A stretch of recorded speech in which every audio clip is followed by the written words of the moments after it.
اعوذ باللہ من الشیطان الرجیم بسم اللہ الرحمن الرحیم رب اشرح لی صدری ویسر لی امری واحلل عقدۃ من لسانی یفقہوا قولی اللہم صلی علی محمد وآل محمد وعجل فرجہم۔ کاشانہ بصیرت کے عزیز اور محترم سامعین کرام، السلام علیکم ورحمۃ اللہ وبرکاتہ۔ کتاب کربلا سے پہلے کربلا کے بعد کے 5ویں حصے کو آپ کے سامنے پیش کیا جا رہا ہے۔ پیج نمبر 53، محافظین دین خدا۔ سن 40 ہجری میں معاویہ کی حکومت ساری دنیا اسلام پر قائم ہو گئی۔ معاویہ نے اپنی حکومت مضبوط ہوتے ہی یزید کی ولی عہدی کے لیے بھی زمین ہموار کرنا شروع کر دی۔ شروع میں امام حسن کے علاوہ اس منصوبے کے لیے دوسرا خطرہ عبد الرحمن ابن خالد ابن ولید کی طرف سے تھا۔ زہر کے ذریعے عبد الرحمن کو ختم کروا دیا گیا۔ یوں تو امیر شام کے دل میں بہت دن سے یہ تمنا کروٹیں لے رہی تھی کہ یزید ولی عہد ہو، لیکن اس کے اظہار کا موقع نہ ملا تھا۔ مغیرہ ابن شیبہ وہ پہلا شخص تھا کہ جس نے یزید کی ولی عہدی کا مشورہ دیا، اور یزید کی ولی عہدی کی تحریک علی اعلان شروع ہو گئی تھی۔ کہیں دولت سے بیعت خریدی گئی، کہیں جبر سے کروائی گئی۔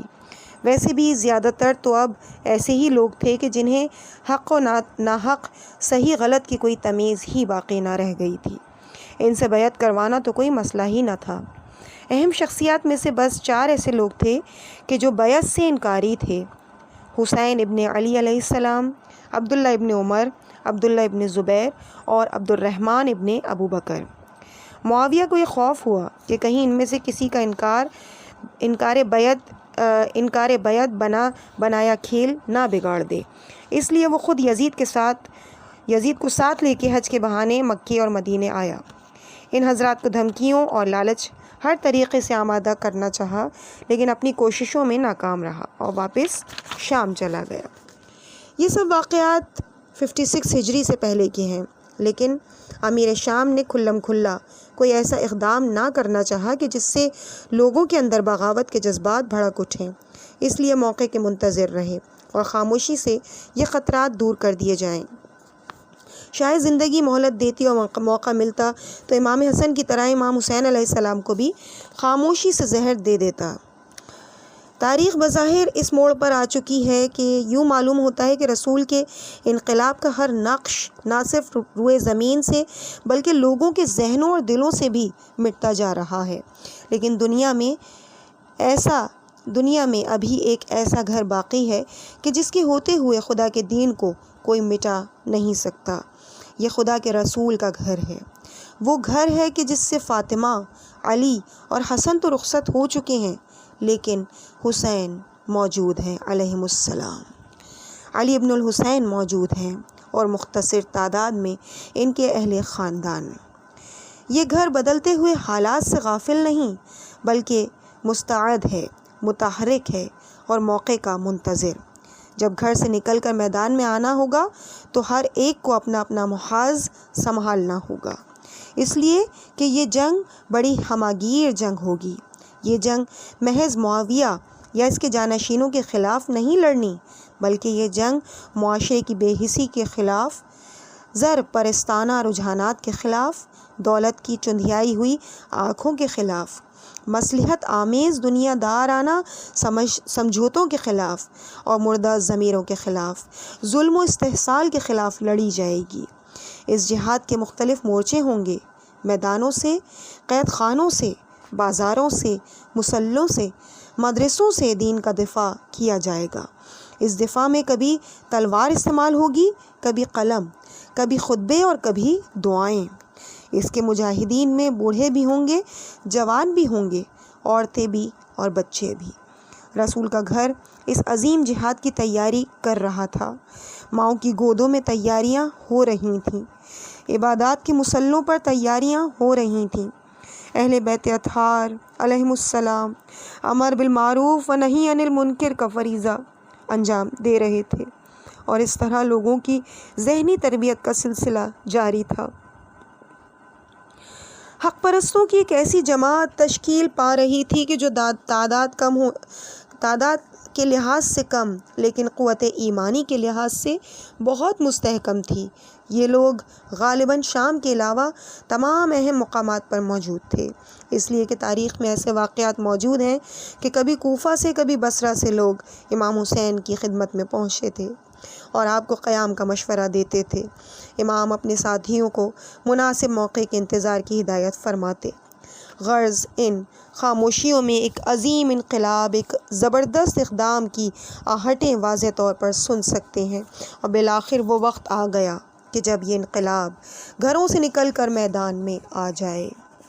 سن 58 ہجری میں امام حسین علیہ السلام نے حج کے موقع پر تمام شہروں سے بنی ہاشم کے علماء اور دانشوروں کو، جن میں خواتین بھی شامل تھیں اور دیگر محبان اہل بیت بھی آنے کی دعوت دی گئی۔ میدان منی میں 1000 لوگ جمع ہو گئے جو آپ کی دعوت پر وہاں آئے تھے، اور امام حسین علیہ السلام نے خطبہ ارشاد فرمایا جس میں آپ نے حکام کے مظالم، اسلام کی زبوحالی کا تذکرہ کیا۔ اس صورتحال میں آپ نے صاحبان شعور کو ان کی ذمہ داریوں کی طرف متوجہ کیا۔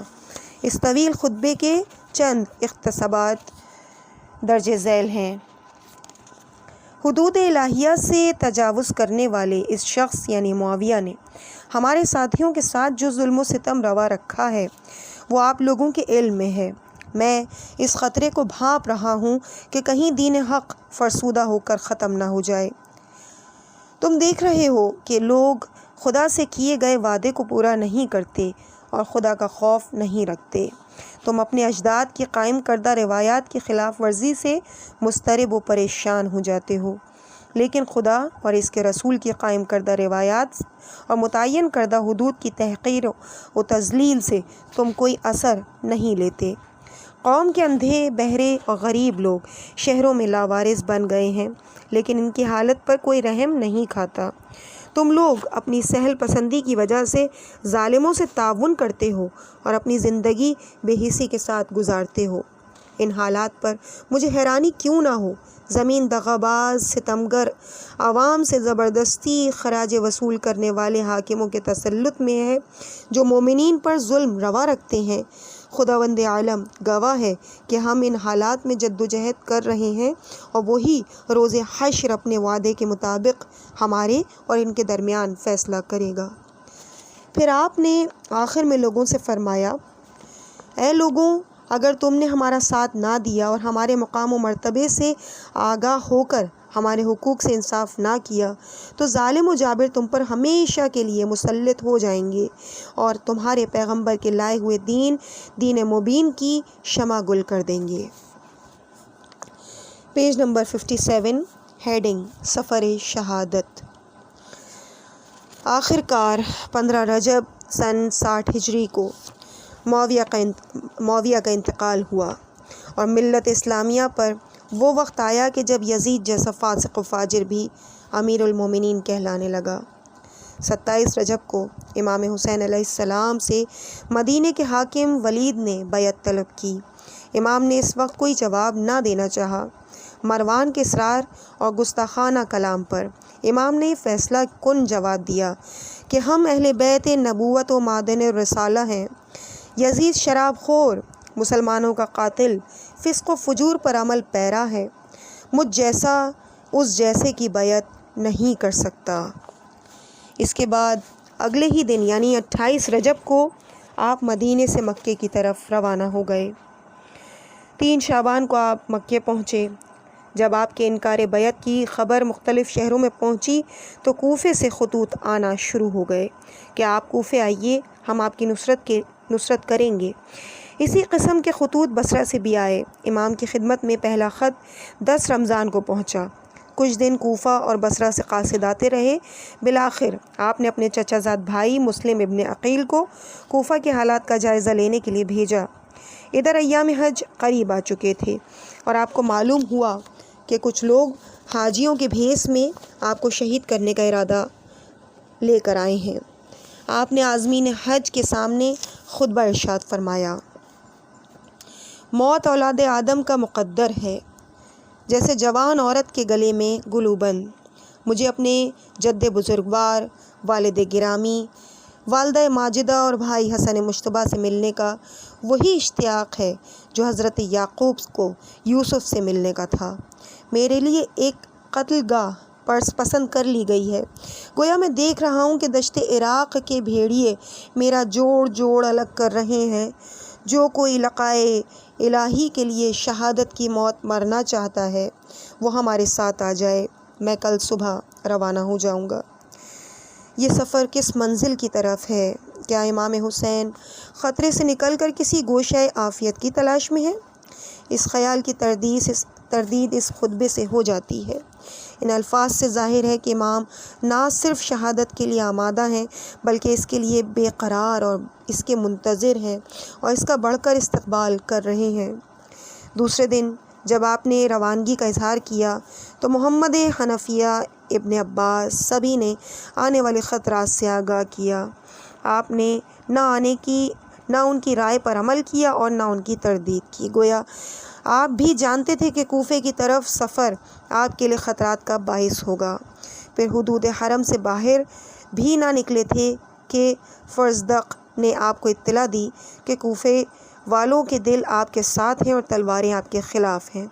راستے میں آپ کو حضرت مسلم بن عقیل کی شہادت کی خبر ملی، گویا آپ کی آنکھیں بہت پہلے سے آنے والے واقعات کی تصویریں دیکھ رہی تھیں، جیسا کہ آپ نے مندرجہ بالا خطبے میں بھی فرمایا۔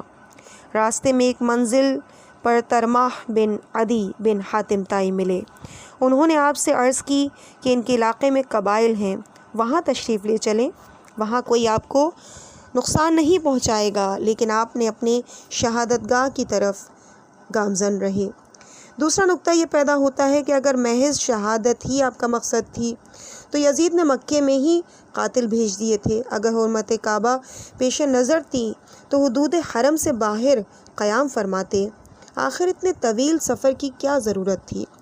اگر مکے یا مدینے کے قریب ہی شہادت ہوتی تو اہل حرم تو مبتلا مصائب نہ ہوتے، لیکن اگر آپ گمنامی کی حالت میں زندہ رہتے یا خاموشی سے آپ کی شہادت ہو جاتی تو تاریخ پر اس کے اتنے گہرے اثرات مرتب نہ ہوتے جتنے اب ہوئے۔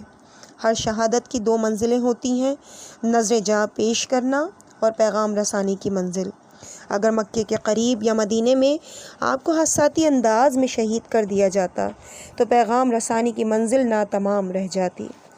خدا کے یہاں تو آپ کا اجر و ثواب وہی رہتا، لیکن عالم انسانیت اس شہادت کے ثمرات سے محروم رہتا۔ کسی کو خبر بھی نہ ہوتی کہ آپ کو کس نے شہید کروایا اور کیوں شہید کروایا۔ ضرورت اس بات کی تھی کہ خون شہیداں خدا کے گھر ہی آپ کو حیات جاوید عطا نہ کرے بلکہ دنیا میں بھی تا قیامت رنگ لاتا رہے۔ اسی لیے امام نے ایسا سفر اختیار کیا کہ ان کے قاتل اپنی پوری درندگی کے ساتھ پہچانے جا سکیں، اور امام کی شخصیت، ان کا مقصد شہادت، ان کا فلسفہ و فکر رہتی دنیا تک آنے والی دور کے انسانوں کے سامنے واضح ہو جائے۔ مکے سے کربلا تک راستے میں جو لوگ ملتے ہیں آپ ان کو بھی اپنی شہادت اور مقصد شہادت سے باخبر کرتے ہیں۔ منزل ذو حسن پر یزید کے سالار لشکر حر کے لشکر نے آن کر آپ کا راستہ روکا۔ آپ نے ان سے پہلی منزل پر سارے مشکیزے اور چھاگل پانی سے بھروا لیے تھے۔ آپ نے اس سے پہلے کی منزل پر سارے مشکیزے پانی سے بھروا لیے تھے۔ صحراؤں کا گرمی کا سفر تھا، چھوٹے چھوٹے بچوں کا ساتھ تھا۔ حر کا لشکر جس وقت پہنچا تو بے حد پیاسا تھا۔ امام نے سب سے پہلے حکم دیا کہ حر کے لشکر کو سیراب کیا جائے، مشکیزوں کے دہانے کھول دیے جائیں، یہاں تک کہ انسان ہی نہیں بلکہ گھوڑے تک سیراب ہو گئے۔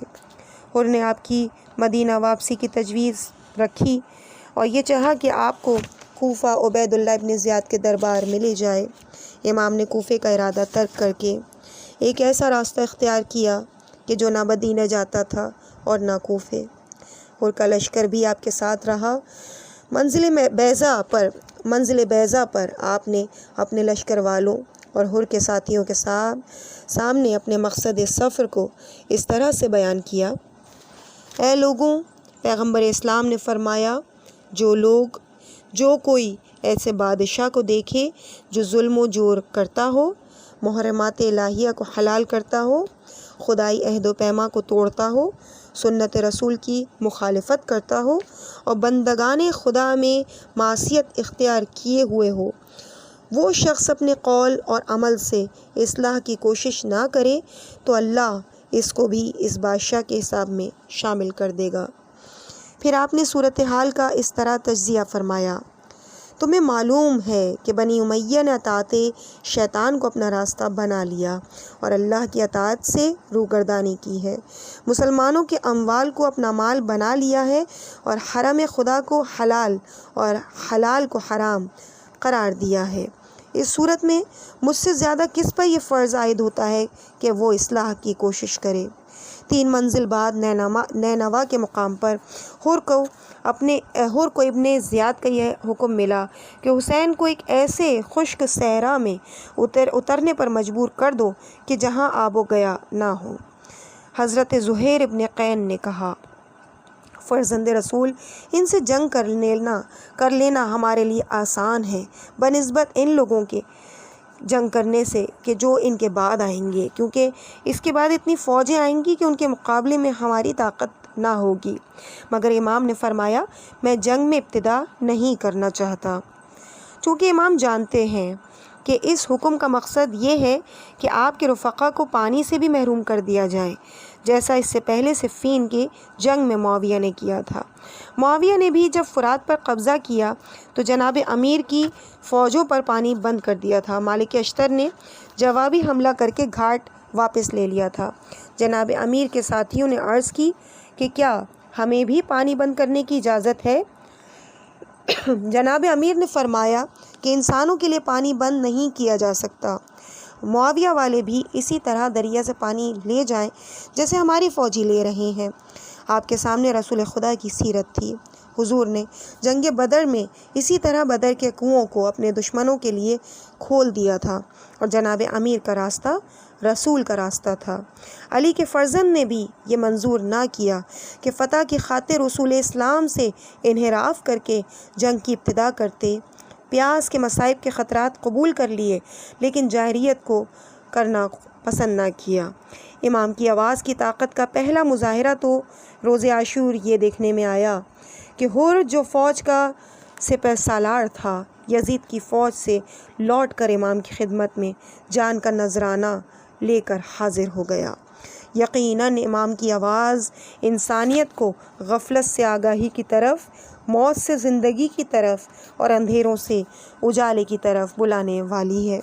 اب امام ابدیت کی ایک ایسی منزل پر تھے کہ جہاں یہ آواز لازوال ہو سکے، اسے ہر آنے والا دور سنے، اس لیے کہ یہی آواز تو رسول کی آواز کی نمائندہ ہے اور اسی آواز میں اسلام کی حیات ہے۔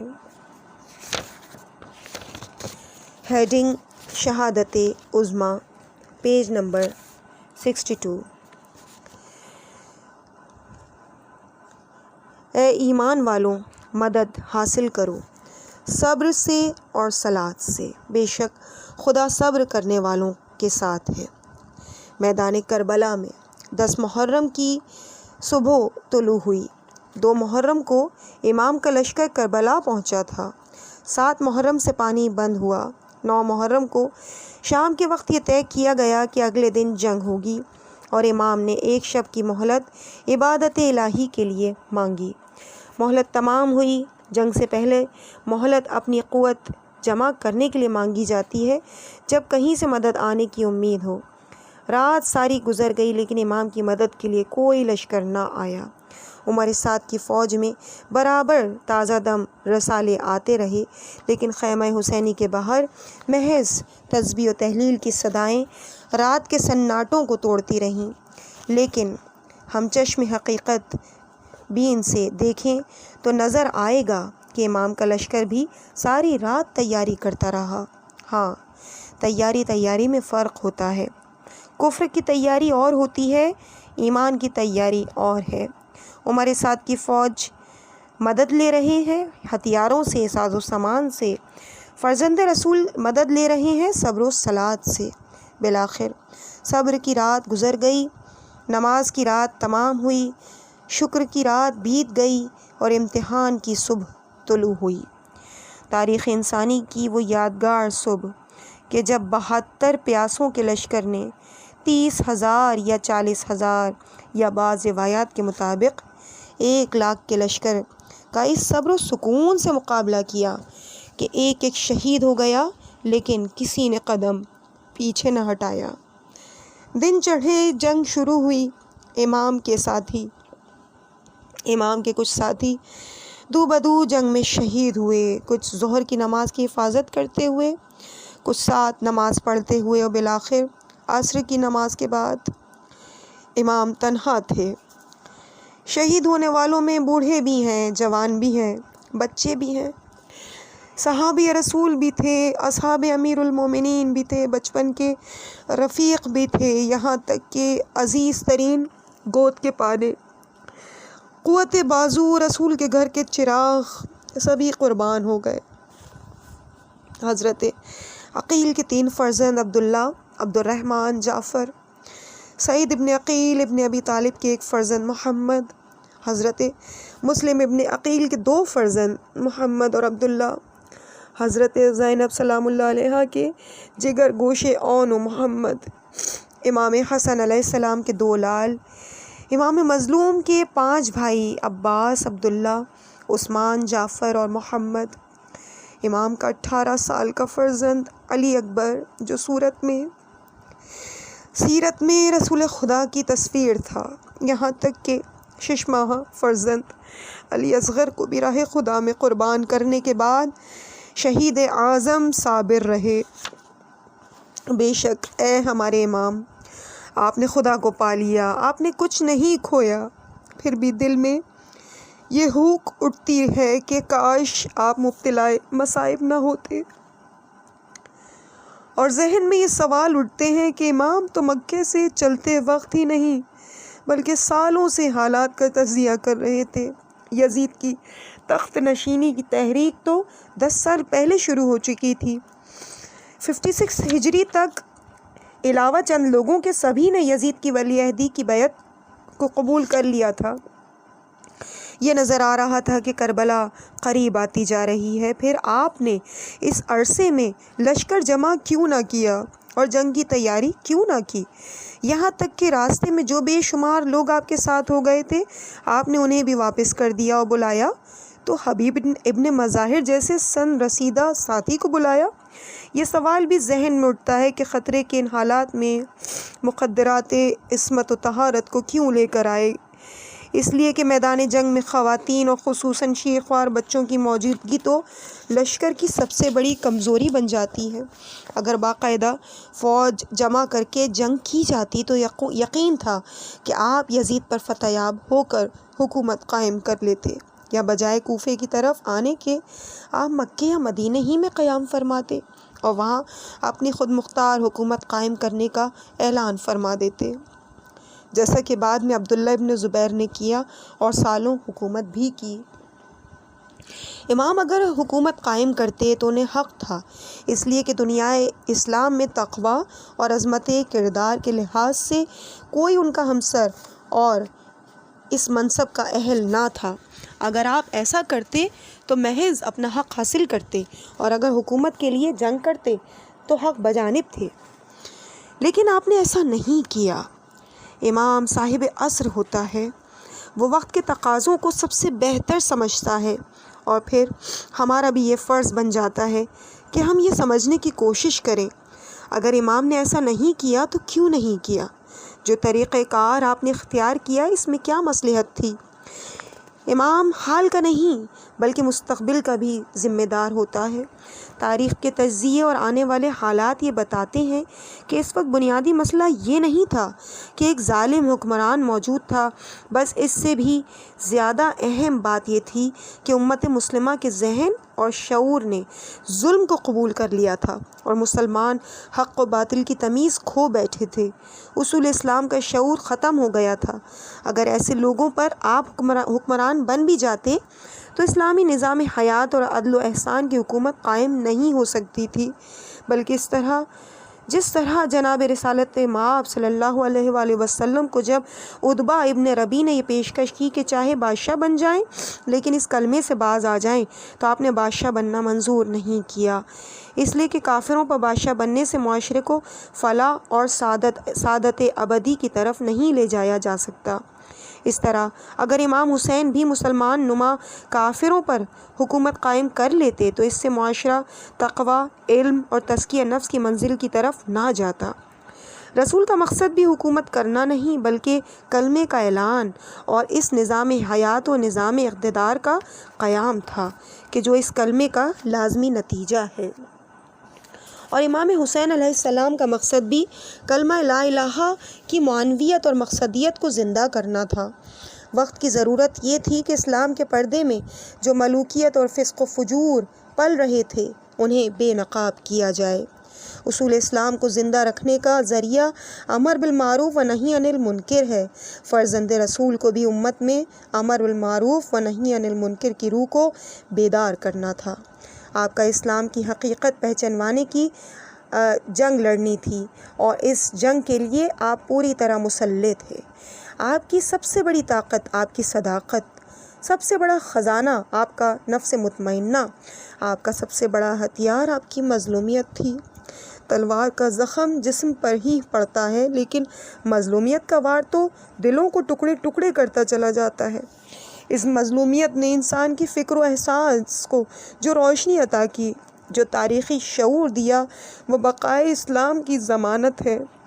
مخدرات عصمت و طہارت کو بھی آپ نے اسی لیے ساتھ لیا تھا کہ آپ کی شہادت کے بعد وہ آپ کے پیغام کی تبلیغ کر سکیں، اور اس طرح شہیدوں اور اسیروں کی مظلومیت نے انسان کو ظلم کے خلاف زبان دے دی تھی۔ یزید نے ثابت کرنا چاہا تھا کہ طاقت حق ہے، اور امام نے یہ ثابت کر دیا کہ حق خود ایک بہت بڑی طاقت ہے۔ یزید نے بیعت طلب کر کے انسان کو یہ دکھانا چاہا کہ یہ ملوکیت اور ظلم و تشدد ہی اسلام ہے۔ امام نے انکار بیعت کر کے یہ سبق دیا کہ اسلام عدل، آزادی اور مساوات کا مذہب ہے۔ ہم کسی واقعے کی اہمیت کا اس بات سے یقین کرتے ہیں کہ اس نے انسانی فکر و شعور کو کیا دیا اور تاریخ پر اس کے کیا اثرات مرتب ہوئے۔ وہ جنگیں جن سے دنیا کے نقشے بدل گئے وہ بھلا دی گئیں، تہذیبیں کھنڈرات میں تبدیل ہو جاتی ہیں، فتوحات کے رزمی ذہنوں سے محو ہو جاتے ہیں، لیکن ایک ایسی جنگ جو صبح سے سپہر تک ختم ہو گئی، اس کی یاد نے ہر دور میں ملت اسلامیہ کو حرارت اور حرکت عطا کی اور حق طلبی اور آزادی کا شعور دیا۔ امام حسین علیہ السلام نے ایک کربلا برپا کی اور اس کے نتیجے میں ہر عہد میں ایسے دل اور دماغ پیدا ہوتے رہے جن میں کربلا برپا رہتی ہے اور آزادی اور حق طلبی کی لگن جاگتی رہتی ہے۔ یزید کے بعد بھی ظالم آئے، لیکن واقع کربلا کے بعد ایک اہم تبدیلی یہ پیدا ہوئی کہ ان ظالموں کے خلاف ہر دور میں عوامی احتجاج ہوتے رہے۔ جبکہ معاویہ کے زمانے میں انفرادی احتجاج تو ہوئے لیکن کوئی عوامی تحریک نہ چلی، لیکن کربلا کے بعد برابر ظلم کے خلاف عوامی تحریکیں چلتی رہیں۔